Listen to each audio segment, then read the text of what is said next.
Katil İsrail Filistin'den defol!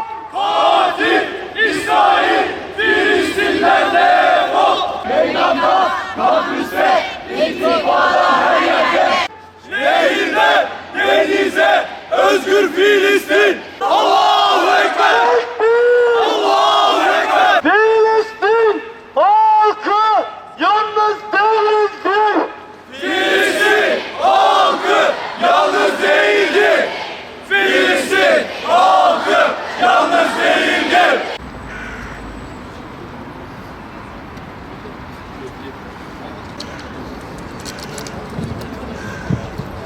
Hamas'a selam, direnişe devam.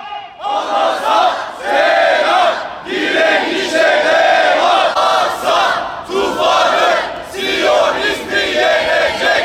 Nehirde, denize, özgür Filistin! Aksa tufanı onurumuzdur! Filistin halkı yalnız değildir! Başlasın küresel intifada!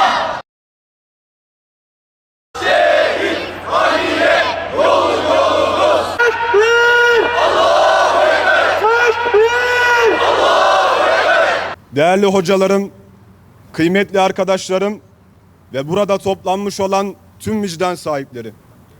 İstanbul Medeniyet Üniversitesi öğrencileri olarak bugün burada toplanma amacımız işgalci İsrail'in Filistin'de bilhassa 365 gündür ayrıyetten yıllardan beri yaptığı acımasız soykırım karşısında ve Filistin halkının yanında olduğumuzu bildirmektir.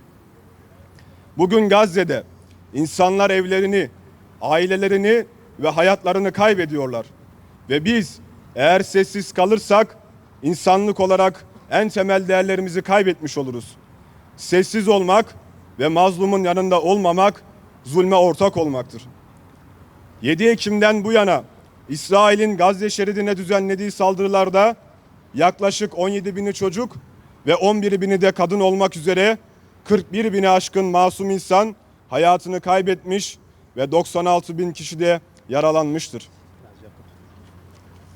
Gazze halkı kitlesel yıkımın ortasında ve ciddi ihtiyaç maddelerinin yokluğunda hayata tutunmaya çalışıyor.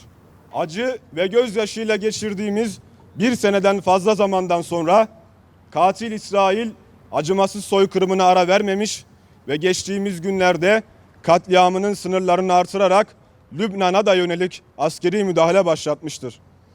Bu saldırıların yalnızca bölgesel olduğunu düşünüp bizim ülkemize de sıçramayacağını düşünmek ancak hamakat sahibi insanların düşünebileceği bir şeydir.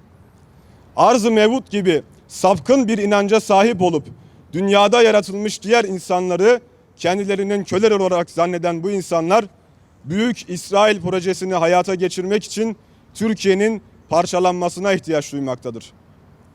Tarih insanlığın amel defteridir kaidesince böylesi emelleri olanların amellerinin sonucu hep hüsran olmuştur ve bundan sonra da böyle olacaktır Allah'ın izniyle. Bugün dünya genelinde birçok üniversite öğrencisi, akademisyen ve sivil toplum kuruluşu Gazze için sesini yükseltiyor. Amerika'dan Avrupa'ya, Asya'dan Afrika'ya insanlar Gazze halkının yanında olduklarını gösteriyor. Ancak bu destek sık sık engelleniyor, protestolar baskı altında kalıyor. Biz de buradan, İstanbul'dan bu küresel dayanışmanın bir parçası olarak Gazze ve diğer mazlum halkların yalnız olmadığını dünyaya haykırmak istiyoruz.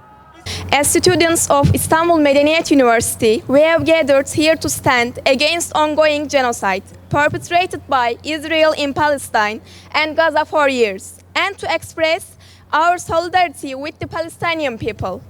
In Gaza, over 41,000 individuals, the majority of whom are children and women, lost their lives in the past year. While the populace struggles amidst widespread devastation and severe shortage of essential supplies. Ey mazlumların Rabbi! zalimler grubuna karşı mazlum Filistinli kardeşlerimize ve yüreği onlarla birlikte çarpan, onlarla birlikte ağlayan, onlarla birlikte kanayan şu Müslüman ümmete yardım eyle ya Rabbi. Ey Allah'ım, bozguncular grubuna karşı bizlere yardım eyle. Kafirler grubuna karşı bizlere yardım eyle. Allah'ın diniyle, Allah'ın kitabıyla savaşanları, Rabbim Allah'tır diyenlerle savaşanları bu dünyada da rezil ve rüsva eyle ya Rabbi.